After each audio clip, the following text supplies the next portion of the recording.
Okay, so you remember the last time we did this, man, it was going on 4 years ago. You know what I'm saying? It was like smack dab in the middle of the pandemic, right? But you were still at Sand Springs. So you just finished year what? That would have been year 1. Oh, what about this year? This year 4? 5. This year 5. This is my math 5. ain't even math. Yeah, it's 5. Time has wings, brother. Well, listen, man, y'all got to the state tournament, got to the quarterfinals, ran into a buzzsaw, but I don't think it's ever a small feat getting to the state tournament. Would you agree? I would agree, and I agree even more in 6A. That's a fact. I might be biased, but right. I've been there for a few years, so I would say it's a little bit tougher. True. All right. I think I'd agree with that too. Okay, but listen, you Wolves bounce around a little bit, but the most recent is the state tournament. But talk about the whole postseason run, because you guys got there, but y'all didn't go through the front door, right? Y'all took a loss along the way, didn't you? Yeah, we did. We took a loss to Broken Arrow, and it was one that I didn't expect, and I thought that we were going to be ready for it, and for whatever reason, we didn't. We lost by 3 to them. And was that in the regional or the area? That was an area. Okay. Yeah. So no, that was regional. Sorry, that was regional. We lost, and then we had to go back through area. So yeah. So this new district where this double loss in regionals then messed me up. It messed you up? Yeah. So you saying you're not a fan of that? I'm saying that we had to play one extra game in regionals, which we had to go all the way to Oklahoma City, which we played up there in Edmond Memorial to play on a Saturday after playing that Thursday. And then it was just like it was the third game that week. And it was an interesting game for us, but we was able to pull it off in advance. But yes, no, I'm not a fan of that. Really? So you'd rather keep that one and done, that first game, your season's on the line of the regional tournament, the way it usually has been? I'm not opposed to change. I did say that had that change been made some previous years, that I'm looking at some different coaching records, different state tournament appearances, and so by, because I had a run where, we got out the first round. First year at Sand Springs, and the last few years in Muskogee, a couple years at Muskogee, that I thought that we would, we would advance. We just had a bad draw. Last 2 minutes. And a bad draw, but we was up the last minute of both of them games. I already know the game that you're talking about. Yes. We're going to leave a bandage on that one. You know what I mean? I don't want to snatch it off. Okay, so tell me about the approach when you drop one in the regional tournament, right? No matter what the format is, you drop one of them in the regional tournament, which may be the regional final, depending on the format. Or this year, was it the regional finals y'all lost? It was the regional final, yeah. Okay, so going into that next week, preparing for the area tournament, you're going to have to win multiple games in order to get out of that week. So how do you approach it any different than you would if you were going through the winner's bracket? 2 years ago we went through the winner's bracket. This year we didn't. So I don't think you approach it any different. It is, you got a chance to keep fighting at the end of the day, and that's what you want to give your team a chance to, is to play another week, practice another week. That's what we talk about. Practice another day in your own gym and get a chance to play again. Okay. And that's where we got a chance, and you win a day, you get to play the next day, and you keep it going as long as you can. You as an individual, though, because, you're a competitor, but you're a coach, so you sort of got to be a strategist in your mind. Like, is it hard for you to look at just one game at a time when you know you got to win 2? Well, I would say, depending on the way it's set up and the way the brackets is, you have to kind of strategize between that too. I think this year we felt like that we had a better team than a couple of other games, so we were able to not really look over the team we were great play, but we were able to go ahead and start scouting and start planning for the Choctaw that we knew that we may run into. And you felt strongly that y'all were going to get past that first one to get to Choctaw. I didn't feel strongly, but I felt strongly enough to where, and it was a similar enough game between the two teams that we could start strategizing for the next one by using the first one to do it. So they wasn't like a team that come in with all bigs and then a team to come with all guards. Both of them had dynamic guards that you were going to have to fight through screens. You were going to have to stick to them, and you're going to have to switch a lot of stuff, and you're going to have to communicate a lot of stuff. And so I think that helped us along the way of having similar teams going up from, that Saturday when we played PCO all the way till that Saturday we played Choctaw. Mm-hmm. So, because we had Jinx on Thursday, then we had Choctaw on Saturday. Man. Well, listen, you pulled them off and got back to that state tournament. Right, so, and we talked about it a little bit before we got started, and it's always fun getting to that point in the year, ain't it? And you know what? It's fun. It's a thing that I think I learned more so in this age now that I love it as a coach, but I love it more for my players. I love it more for their parents. I love it more for the school. I love it more for the district, for the supporters more than I do for myself. Has it always been that way?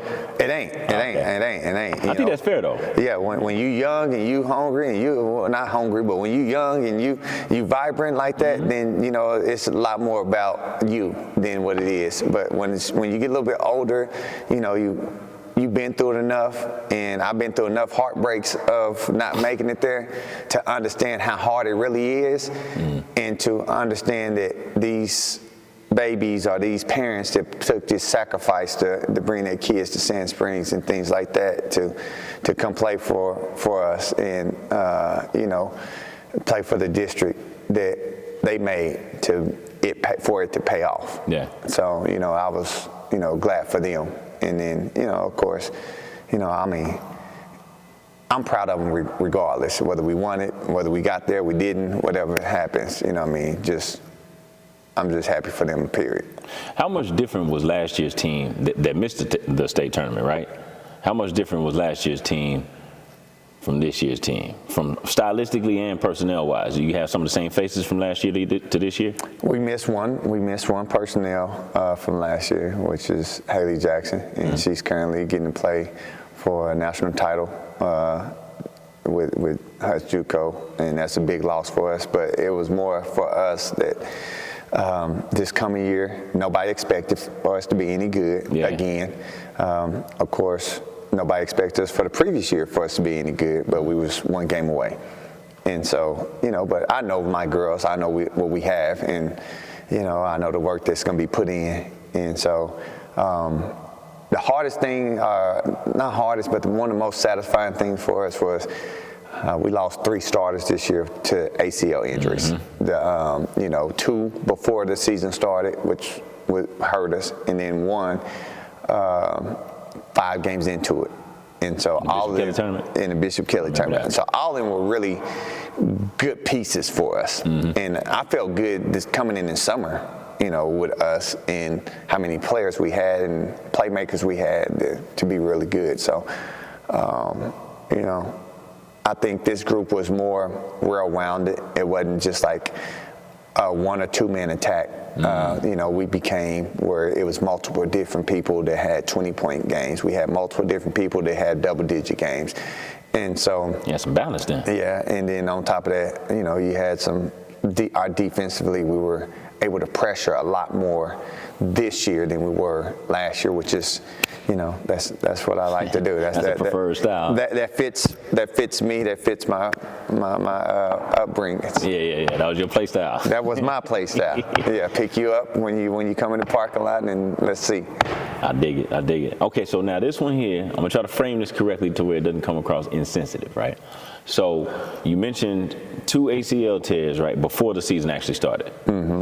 Would you say, in any kind of way, like trying to find some silver lining, was it a little bit easier going into the season because, like, okay, we don't have them, I can prep to not have them, versus one, y'all already hot and heavy, and then bam. Now you adjusting on the fly, so seemingly. Does that make sense? I think, we learned because we had one that happened on the fly. And so, and we had other things that happened throughout the season that caused us to play a different way. And so, I think you just trust the process, and you just trust whatever God got in front of you, and you just say, whatever it is, it's going to make us better, or we're going to learn from it, one of the two. And I think that's what it is. And so by them 2 going down early, it did give us, something to think about. One of them we thought we would actually get back by like December, January, and she never was able to get back. So, and I think she would have helped us tremendously. throughout our run. But, you know, we had some youngsters that had to grow up fast, and I think that gave them a chance to grow up, and it gives you a chance to be better for the future than had everybody been, you know, healthy maybe, you know, so. And probably test you a lot as a coach too. Oh, no. So, you know, this year I think was probably one of my biggest tests as a coach as far as we got 2 starters down ACL to start the year. So what I thought this summer was going to look like and the school year was going to look like, it wouldn't. All of a sudden it's not that. And so then we get there, and one of our players that we depended on, she's not eligible either. So she's a heavy hitter for us, and so now she's not eligible. And so we're waiting for her to get eligible, and then we're waiting for, you know, and then all of a sudden we're playing good, we play real good, and we have a big injury to one of our key pieces, and it's like, okay, what's next? You know, and then we have some disciplinary issues that we have to settle, and then it's like, well, what's next? Yeah. And then all of a sudden you insert another piece. So I tell people we've probably played 4 or 5 really different ways and styles this whole year. And so it's like changing, well, we're going to do this offense, we're going to do this defense, we're going to do this offense, we're going to do, and so it's a changing thing all the way around. So I think this was one of the most challenging years as far as like just being flexible on what we're doing. That's a good segue, man. So can you think of any point in the season where y'all started to turn that corner and like truly develop an identity or a personality as a team that you like, okay, this is us? I would say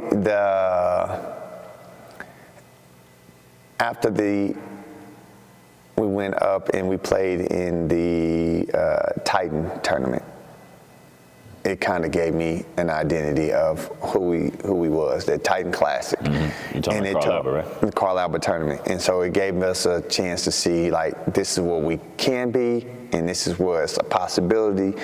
And because at that time we had a set rotation, we had a set, you know, starters, and those are the same ones that lasted all the way to the end, you know. And so for the first time we had a 5-6 game stretch where it was a consecutive same starters, same rotations, same type of things. And that's harder to do than what people realize, man. Yes. Yeah, no, to get the same deal, yeah. And let me ask you this though, and this is business related, but it's semi-personal because I know you. But when you let's say you fought some battles like you just mentioned, right, and you finally get that group, you get that nucleus, you get that rotation off of it and blah blah blah blah blah, and then kids start being kids, and now it's time to start dealing out some discipline. Now, obviously, the one thing they like is to be a starter, get their name called. It's simple to say, I'm just gonna take that from you. But we rolling though. Does that change the way you hand out discipline when you finally get to that point to where you grooving, to where it's like, I need to get this point across to this kid without punishing the collective? You see what I'm saying? So I think that's where this new district thing comes in. Whereas when we were in conference, I had no problem with them last 4 games. That somebody wanted to do those things. Yeah. We're going to sit you. We're not going to play you. We don't suit you up. We don't do this. Because guess what? Them last 4 games, our seat was already set. It was that. And so now with the district, every single game matters. So now, yes, our discipline handouts are different. Yeah. You know, hey, man, we're going to go get these towels and make you do some towel pushes versus we ain't sitting you for the first, you know, semester or whatever. And, you know, or we ain't sitting you for the first half or whatever may be the case, you know what I mean? And so, and especially when you, in our case, were you in the thick of it and we had a chance to be finished top in the district. And so it came down to 1 game against Edmond Memorial for us to play. And so, you know, anything like that, you don't really want to jeopardize it. And you talk to your team, you say, hey, please don't put this on me to have to punish you, to punish us. You know, help me help you is what I tell them. So, you know, and help you help me. So that way we all can be helped. You know what I mean? That's kind of what I would tell them. It's like, so don't do nothing stupid at home where your parents, you didn't make up your bed, you know what I'm saying? And they mad. Don't do nothing in class. Don't do nothing, you know. And so, and I got a pretty decent group of girls that usually take care of that part of it. So, you know, unfortunately, we didn't really have that, but we ran into some of that kind of things toward the playoffs. And so, but it's like you said, we was rolling. Yeah.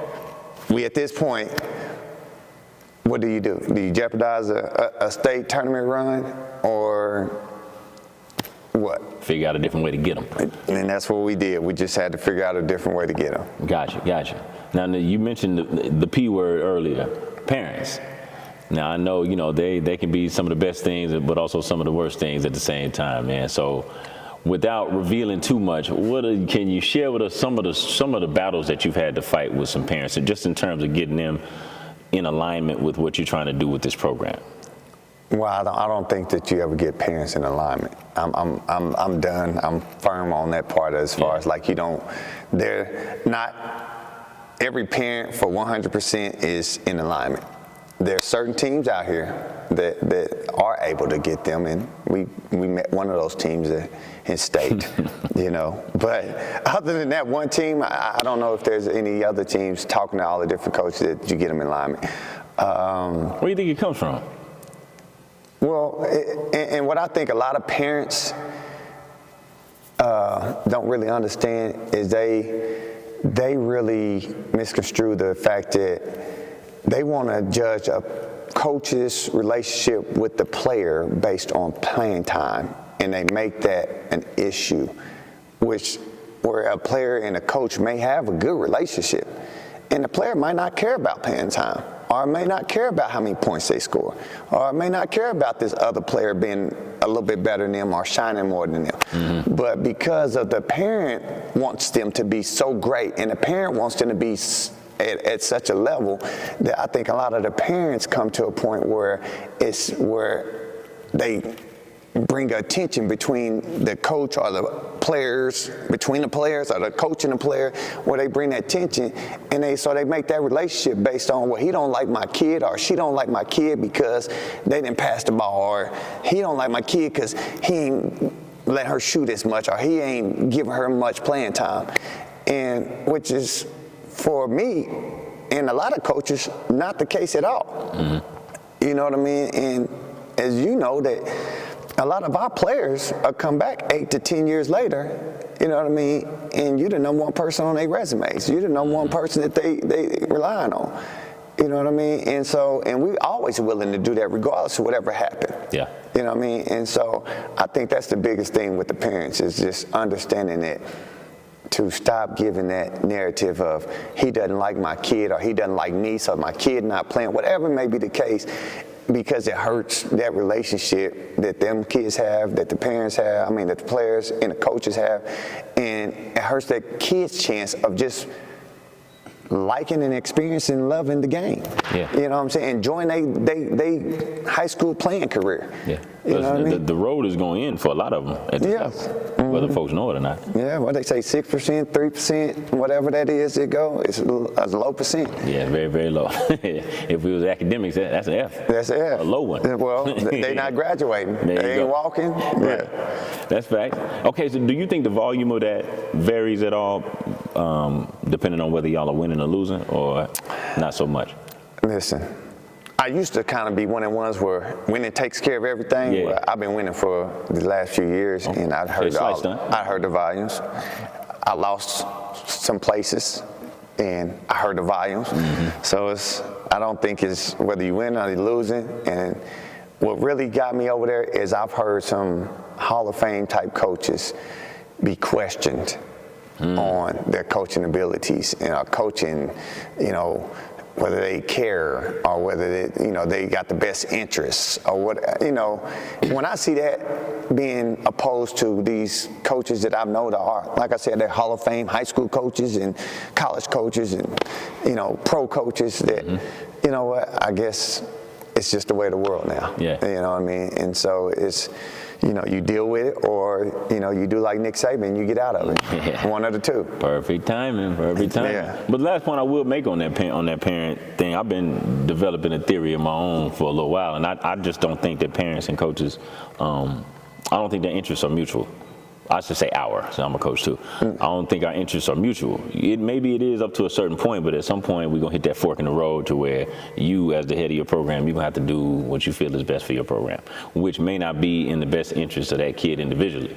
But mom and dad, their vested interest in this program is this baby over here that they love unconditionally. So that kid should be, in their minds, number one on their list before the team.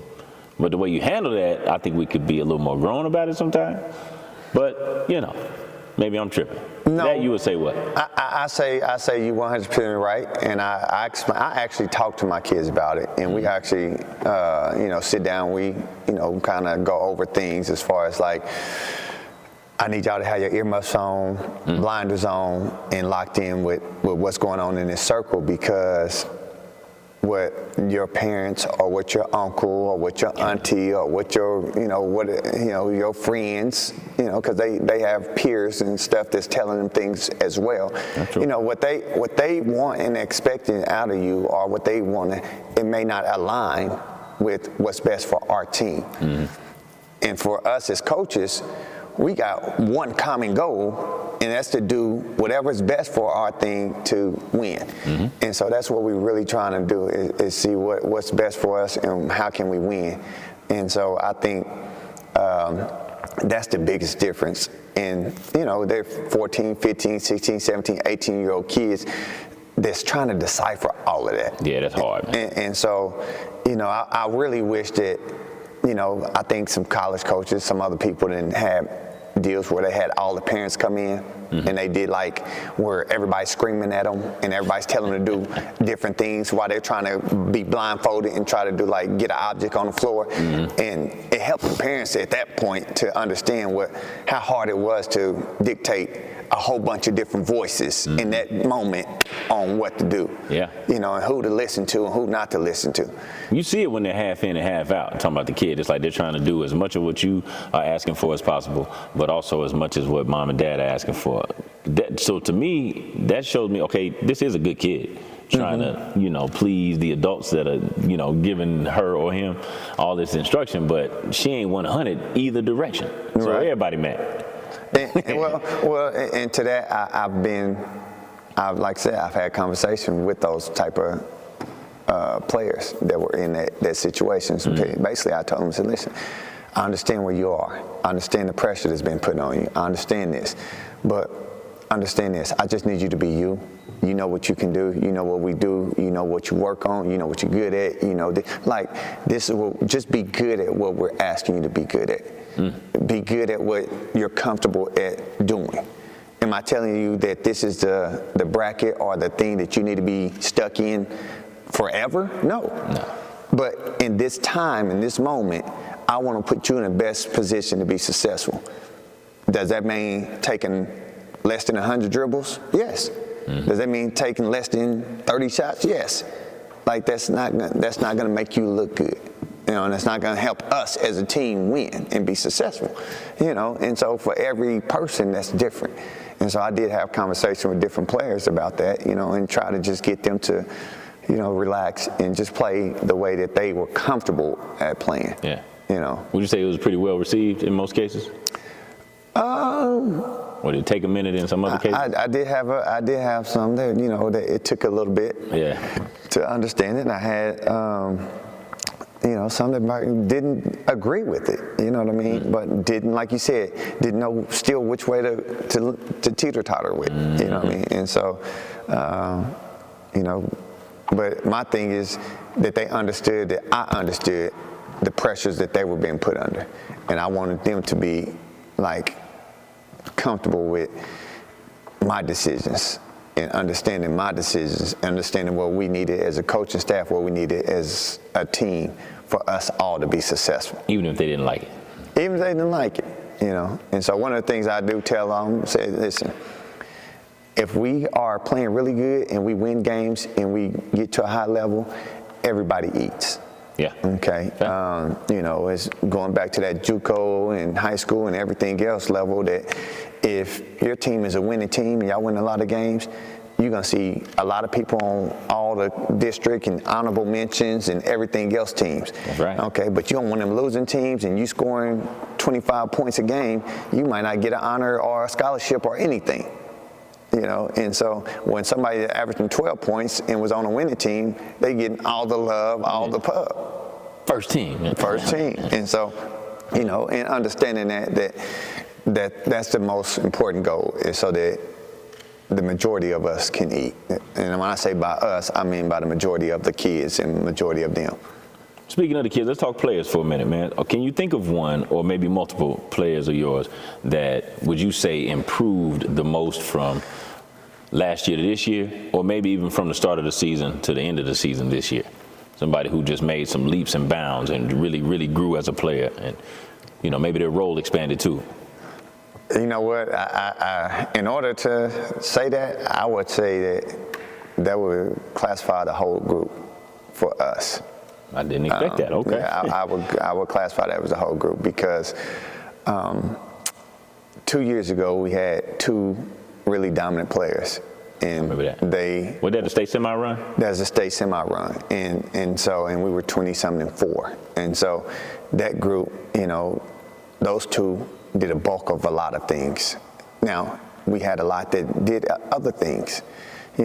Defensively, rebounding, all that thing, but they didn't put the ball in the hole like them two on a consistent basis. And that's just the bottom line. You got to outscore your opponent, though. So when you lose, I think that year we lost probably about 60, 70% of our scoring. And then last year, you had one girl that almost averaged half of our points.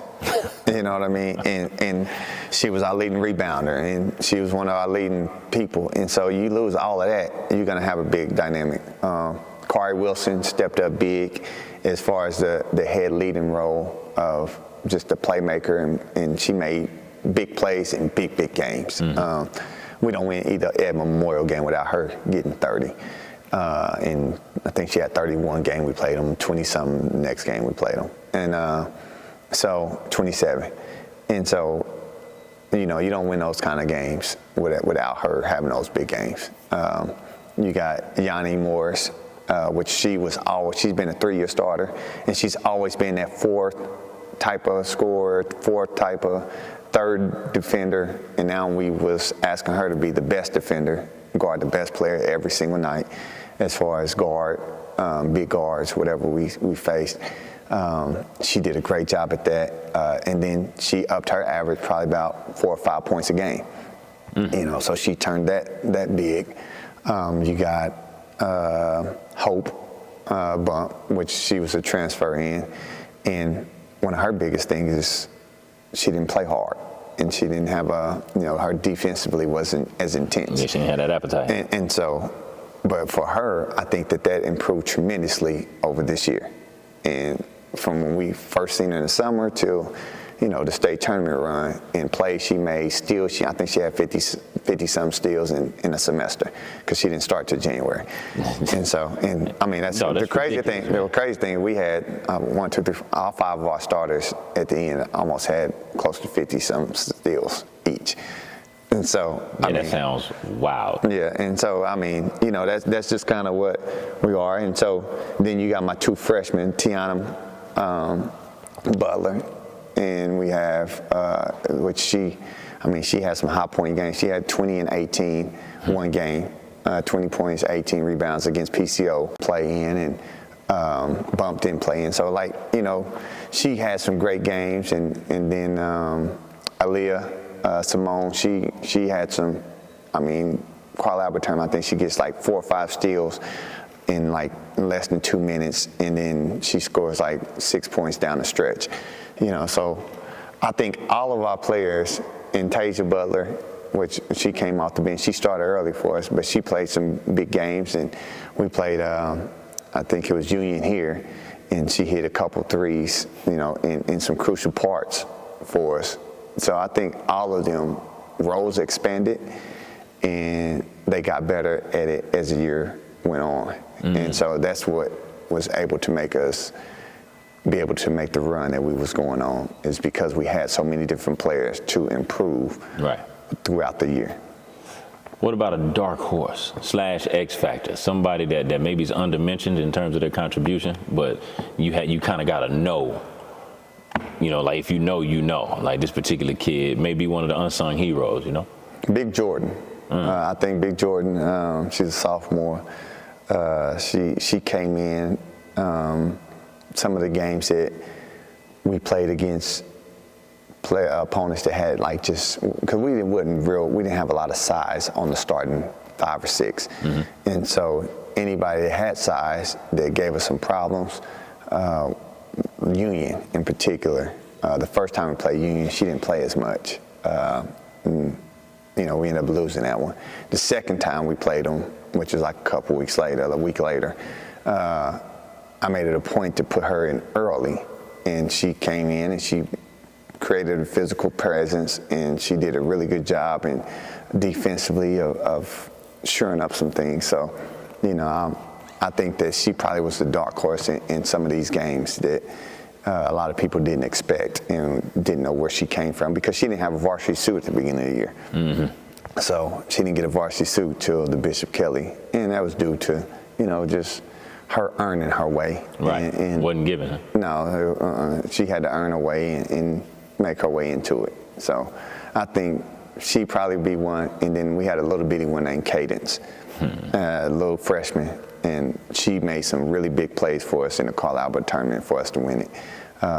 We got in foul trouble, and we needed speed, and she got in there and she made a 3 when she got in against, I'm gonna say it was Carl Albert, and she made a couple pull-ups, and so, but defensively she just was all after it, and so she helped us win some really big games as well.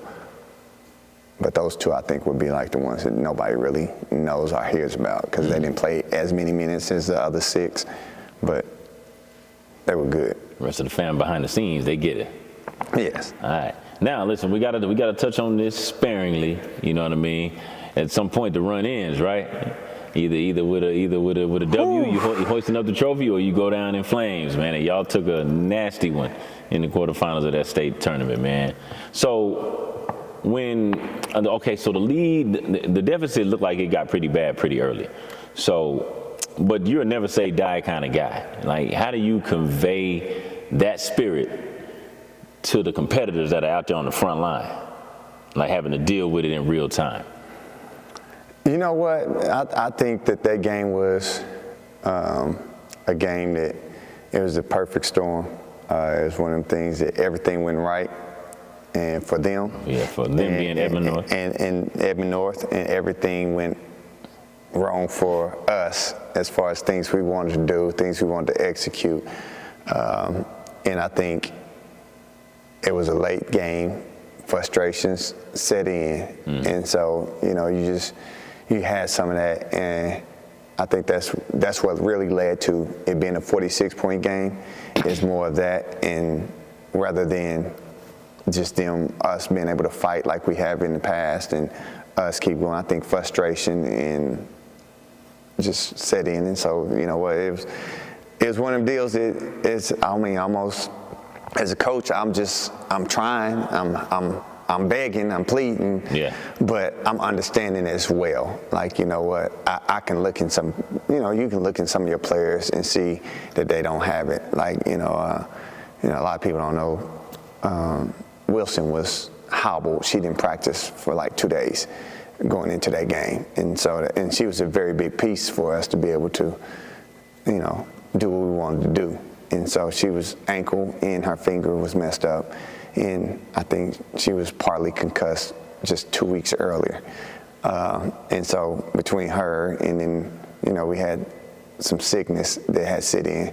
It was just one of them storms where it wasn't nothing we was going to be able to do at 80, 90%. You know, you was going to have to be 100%, and you was going to have to play an A+ game to even be in a game with an Edmond North. And we didn't. And so that's what leads to that. Yeah. So, you know, I'm always trying to go into the locker room, man, with my guests. So, you know, you got to go in there, you got to say something to them when it's over with. Even if the competitor and you was still thinking basketball stuff, you know, it's probably time to speak some life into them if you can muster up the words to do that, man. So what was the gist of the message at the end of that game that night? the season's over at that point? The main thing I think we talked about that is, number one, you never hold your head up or hold your head and hat on one performance. Like, one thing you do in life doesn't define you. I mean, you defined a lot of odds. We had a lot of people get hurt, and you played at Norman, you played at OU, and you played on the big stage. Mm-hmm. You know what I mean? So I don't care what they say when we walk out of here, you hold your heads up high. You know what I mean? It was so many of them that didn't think you was gonna be here. So, let's look into that, and let's understand that, hey, we did it, that was a good job. The second message was that you take from this that, in life, things ain't gonna go your way. In life, it's gonna throw you curveballs. And what do you do and how you react to those things is a big part of what your actual future is gonna be. And so, we talked about, hey, I felt like that, some of us didn't fight as hard as we probably could have or should have, because we didn't get shots, or the shots weren't going in, and what happens in life when that happens, it snowballs. You dig that hole deeper, deeper, deeper, deeper, and before you know it, it's so deep you don't even know what's going on. You can't even look out of the hole. You know what I mean? It's dark, and so you don't see any light. And I think that's kind of what happened. I just told him, hey man, learn from it, understand this, but you never stop fighting, you never stop clawing and trying, and you never. And one of the things that we talk about before the game is, and we talked about it going all the way up, that no matter what, we do it together. That whether we winning or we losing, you do it together. You don't blame somebody else. You don't point the finger at nobody else. Because when we winning, those shots was good. Mm-hmm. But now we losing, them shots ain't good because she ain't making them. But when we winning, it was good. Nobody say nothing. Yeah, nobody say nothing. So we gotta own up to that. And listen, we gonna win with y'all shooting this shot. We gonna lose with y'all when y'all missing the shots. You know what I mean? And understand that's how it goes. You know what I mean? But you have each other's back no matter what.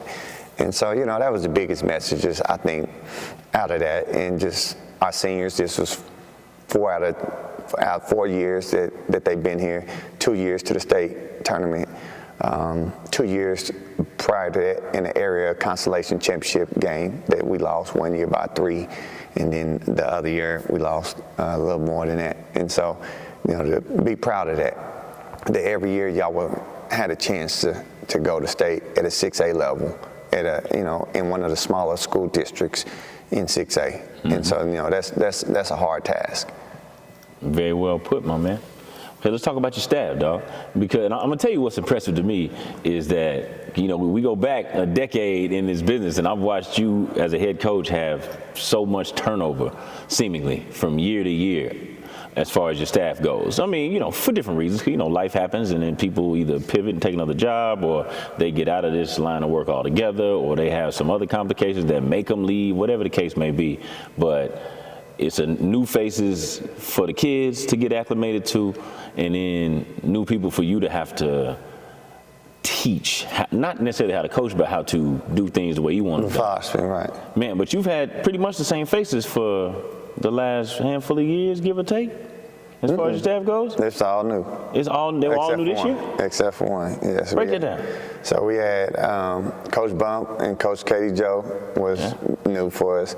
Coach I thought this was Katie Joe's second year. No, this is her first year. And then Coach Bree, this was her second year. Mm-hmm. So for the previous 3 years, we had a different staff. And so here. And so, it's, for me personally as a head coach and some other coaches, we talk about it all the time. The number one thing for me is, can I trust you? Are you loyal to this program as an assistant coach? Like, that's the number one thing. Like, I don't care about X's and O's. I don't care about, whatever it is. Are you loyal? Can I trust you? Like, that's the most important thing for me, for any assistant coach, is when you leave out of here, is it okay? We can be, I'm not telling you to agree with me. I don't want my assistant coach to agree with me. But we have to be able to agree to disagree and leave it right here. Yeah. I don't need you going out and, to the public or going out to their friends and and disagreeing with whatever it is that's going on. Or, oh man, we should have done it. I told them that's not the way it goes. So first of all, I want those because those are family. That's the family environment, just like all the family is. You know what I mean? You got family members that y'all agree to disagree. A lot of times, some fight. But you better not say nothing about them. Yeah, what goes on in this house that stays in this house. That's right. You know what I mean? And if you're gonna talk about them outside of here, we're gonna have a problem. Yeah. That's it. And so that's the number one thing for me. Now, I got a good group. I got 2 young assistants. And they both played for you, man. And they both played for me when they was younger. That's all. Yeah. That's all right. And so it comes full circle. I got to coach them too. Yeah, you did. Getting up there, and so being able to see them in that atmosphere and see them and allowing them to venture off and grow in this sport and this game, is great. And then to get a coach bump, somebody that's been around for this game for a long time, and seen a lot of different styles, a lot of different things. I think it's a well balanced type coaching staff that we had, and I miss my old coaches, and so, and I wish all of them well and things like that. And I still talk to a lot of them, to this day. So, this coaching thing is a frat for real. It is. Or a it is for the ladies. It is. And you know what? Sometimes you need a break. And I think, a lot of head coaches, we don't get that break, unless it was forced on us. And so I get that too. I've been forced a couple times. Yeah. So, but sometimes you do need that break just to revamp and kind of go back and readjust yourself and realign it. But which is, I understand that, and I think that's what a few of our coaches needed. At the time. Need to go reset. They needed to go reset, and so It was good. Actually, I got to bring one of my assistants along with us through this state tournament run. He was with us the previous 3 years with the senior group, and so he was able to come along, and he still works at the school, so he was able to come along. Coach Malin was able to come along, and so it was good to have him around, and good to see him around the girls, and they was, happy to see him, you know what I mean, type of deal. So that was fun. How did that come about? Did you go grab him up like, hey, look, I think this will be this is the move, or did he? I did. Okay. Because I felt like that. I know you good at doing that. Yeah, because I felt like that. The senior group, he put 3 years into him. You know what I mean? And so he had to leave because, his dad had some issues and things like that. So he needed more time. Yeah. You know what I mean? And we always would talk, but I know he still loved the game. Yeah. You know what I mean? And so with us making that run and things like that, he was, he drove the buses for us most of the time. And so, I said, hey, man, just, can you see if you can, well, I don't know if my, principal knew going to let me out for that many days. That, nah, don't worry about that. Yeah, well, I already talked to them. We're going to get that settled. And so, he was able to go, and, our principals, our administration, here it's really great. Our administration is just, when it's coming to supporting athletics is just, top of the line.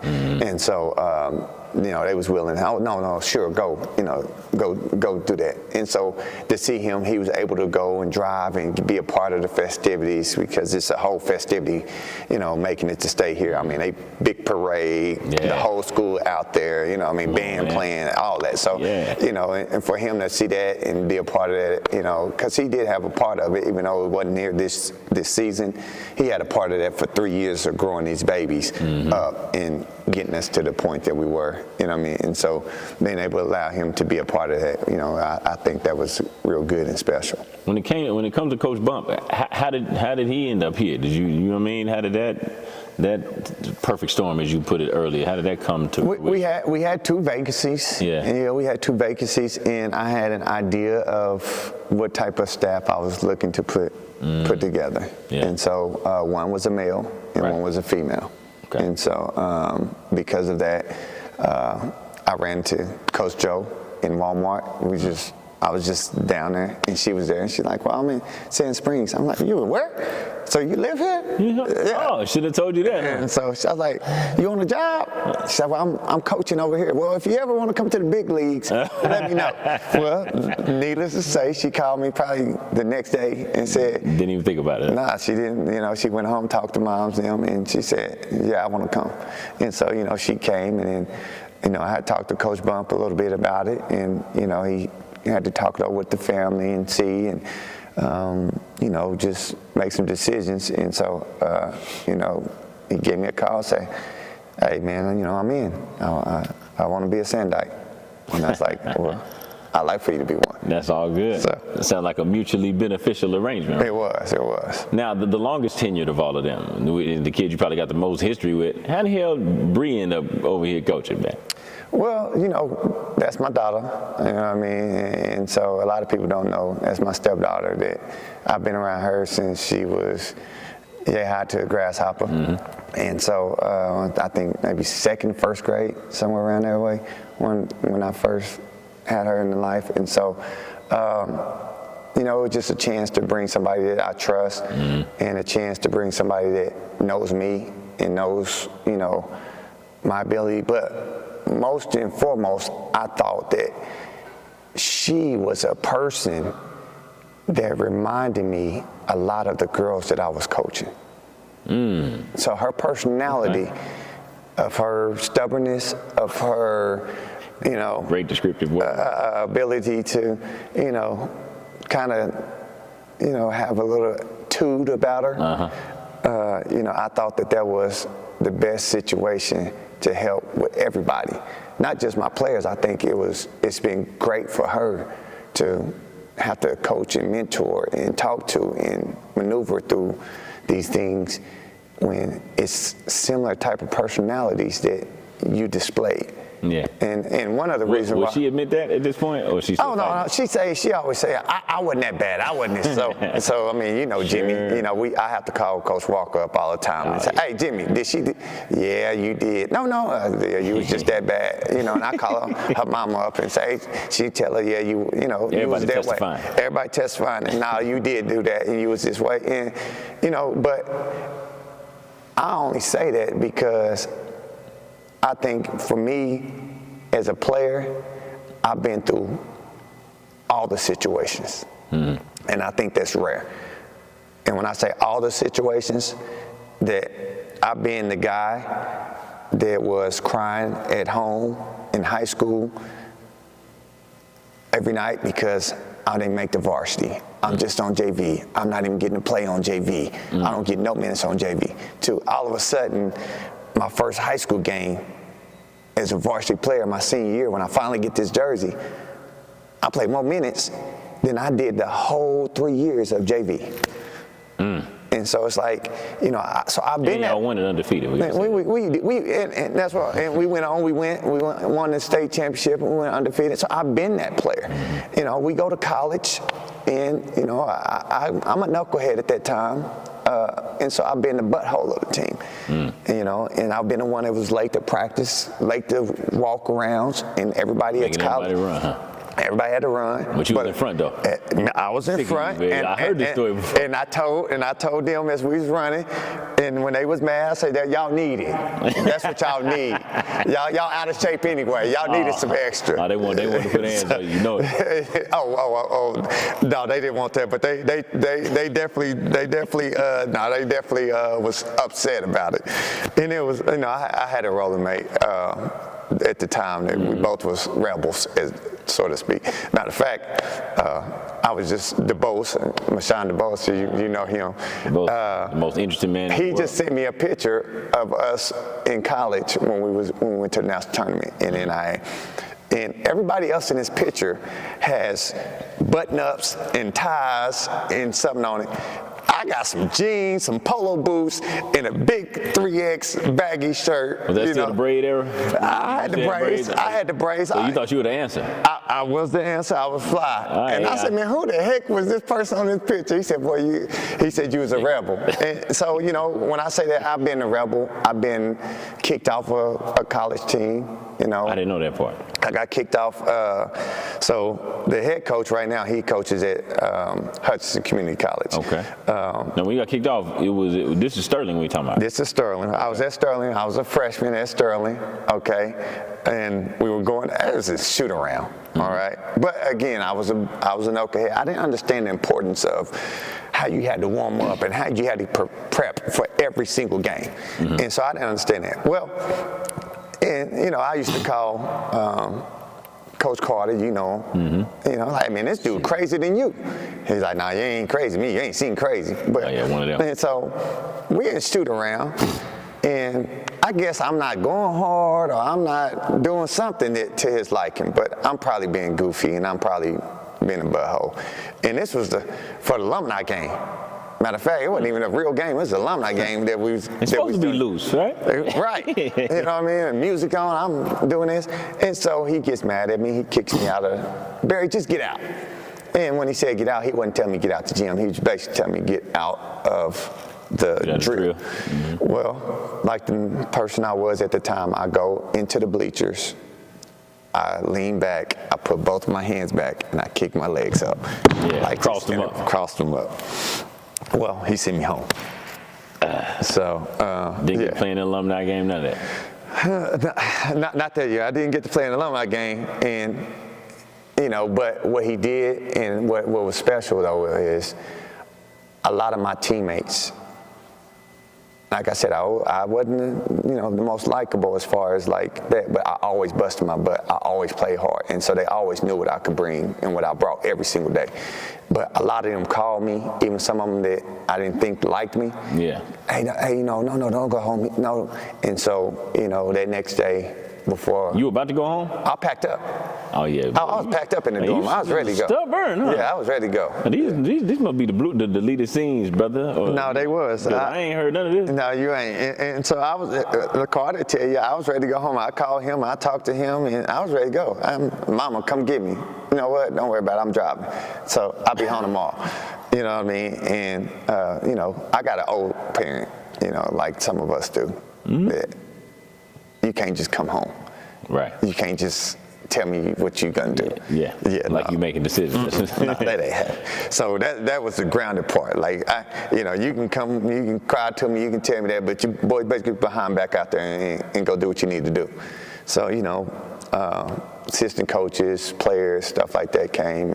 So I went in and I talked to the coach the next day, and I think after that day we had the best relationship that player coach could have from that point forward. Like we had the best understanding of each other, and I think it lasted because I was assistant coach for him for a couple years. After you, yes, right after? Right after I finished playing, I left from there and went to Sterling. So, You left from Sterling and went to Kansas Western and played for him my senior year. And we've been able to be a part of some special groups. I was a Hall of Fame. Our group just got inducted in the Hall of Fame at Kansas Western. Our Sterling groups were the first. My team that I'm talking about, we was the first group to go to the national tournament in Sterling college history. And so we went twice while I was at Sterling. And we played in the championship game every year of the tournament. And so we've been able to be a part of some really, really good groups and really good times. So that's what I mean by when I say I've been all the aspects of it. I've been those. I've been the star player of the team to where, it was everybody's looking at me. I've been to where, hey, you the sixth man off the bench where you got to give up your spot in order for this person to be comfortable. And so that's why I say when I mean by like I've been there and I've been at every spot as a player. And so that's why I think I can relate, and I think that's why Bree, I thought she would be good, is to being able to relate to the players and being able to understand what they're going through and what they've been through or what they're, and she played for us. She did. So she can tell you, yeah, he really didn't mean it like that. Or, yeah, he ignoring you, but he really loved you. Whatever may be the case. Yeah. And so, just having somebody like that on the staff has been good. So super key. Yeah. I love it, man. So take me through what's your vision for this spring into this summer in terms of gearing up for next year? Ooh. What's it gonna look like? You know what? I think it's one of them things that, now this one did take me probably about a full 2-3 weeks. Like since that state tournament, it's just like I was just tired. You were tired. When you play that long and you get to that spot and you've been cold, you know, it's like you just want to rest. You don't want to think about nothing. But you know, this spring and this summer is just same thing as usual as far as work. You know, you want to put the work in, but you also, I think, what we got to get to nowadays is understanding that these kids are different, you know, and these players are different. And so the grind ain't the same. The grind ain't the same, you know what I mean? And so where we wanted to be in the gym 5, 6, 7, 8 hours, we can't do that no more. Cut it down to 2. Yeah, so we kind of, listen, 45 minutes, give it to me, let's get this work in, and then go, you know what I mean? And hopefully all of them play in the summertime, and hopefully they, you know, get some good run in and get some good competition and that kind of thing. And so that's just what we want for this point of it. And then in the summer, same things every summer. Just go see. Let's go play against the best players or best teams in the state. Let's line it up. And let's go out there. And my main thing in the summer is we're gonna pick you up full court. We're gonna work as hard as we can. I want you to be tired. I want to see how much shape you in. We ain't running no plays really. We ain't no schemes. Get after it. That's all it is. Roll the ball out there and get after it for the summer. And let me see where your heart is. You know, and I can tell which one's gonna fight and which ones ain't.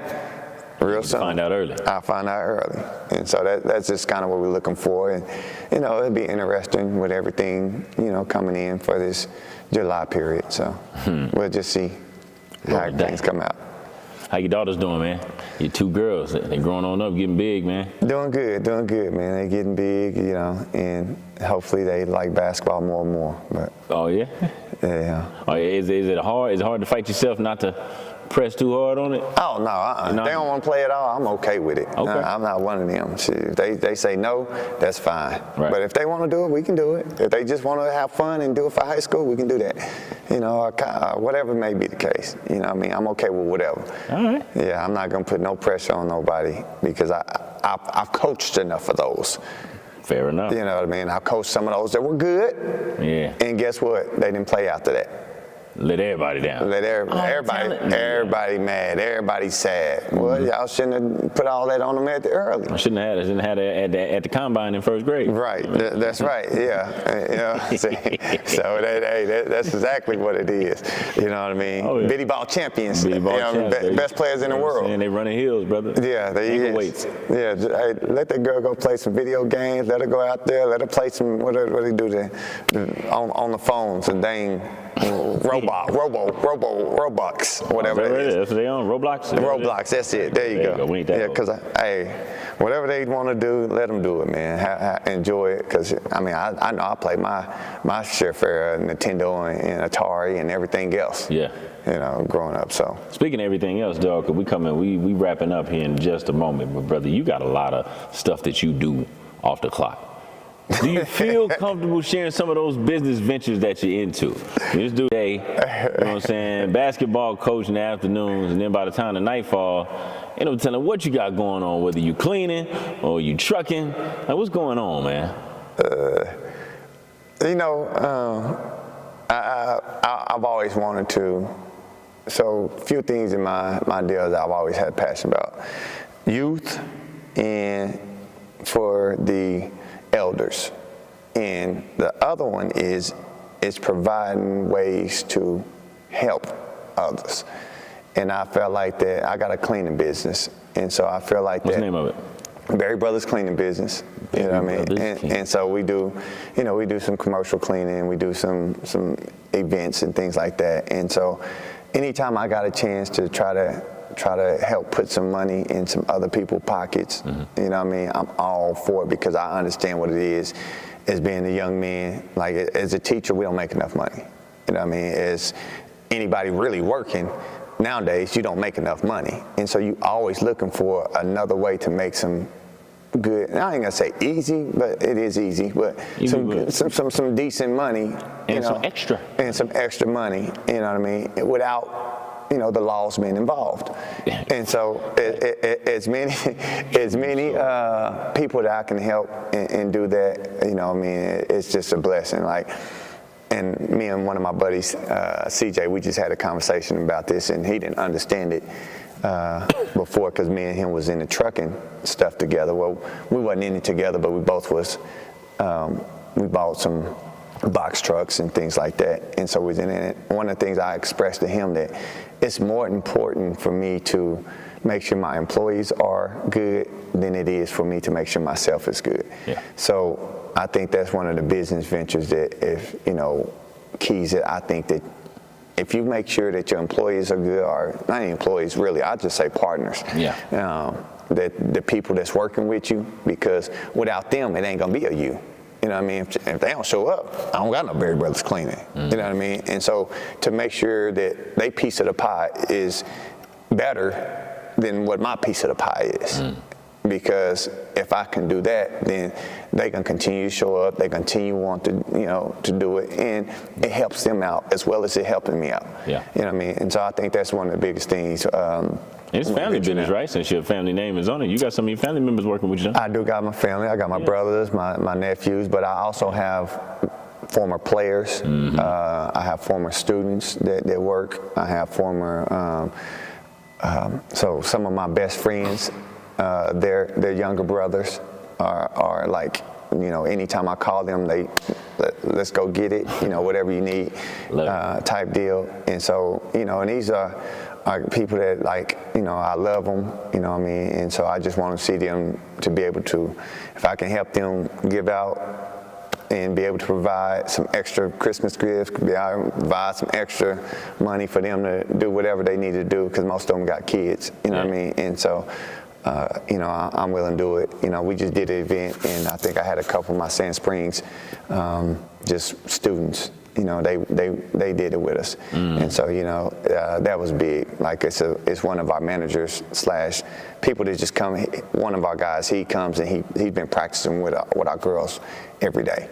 You know what I mean? So it was a chance to, for him to come work, make some money, you know what I mean, and that kind of thing. And so,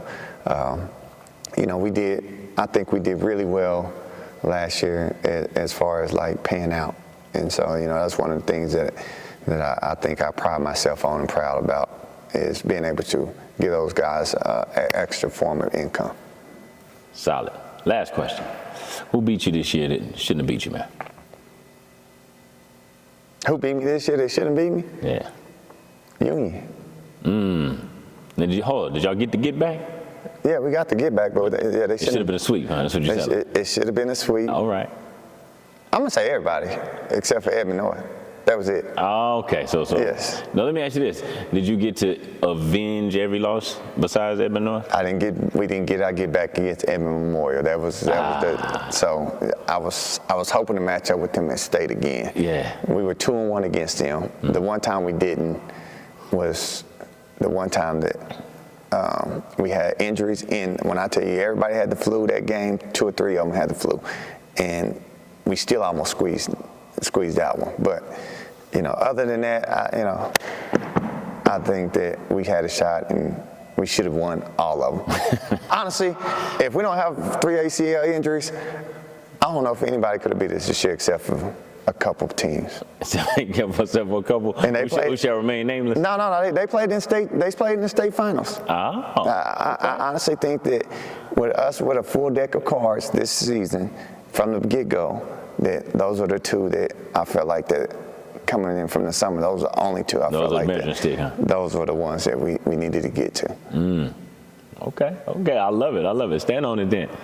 Well, Barry, my brother, you know how I feel about you, man. Congratulations on the run, brother. Even though it didn't go quite as far as you wanted to, but hey, man, just keep doing what you're doing. Keep providing for folks, man. You're one of the best dudes I know out here. Man, I appreciate it. You keep going. Oh, yeah.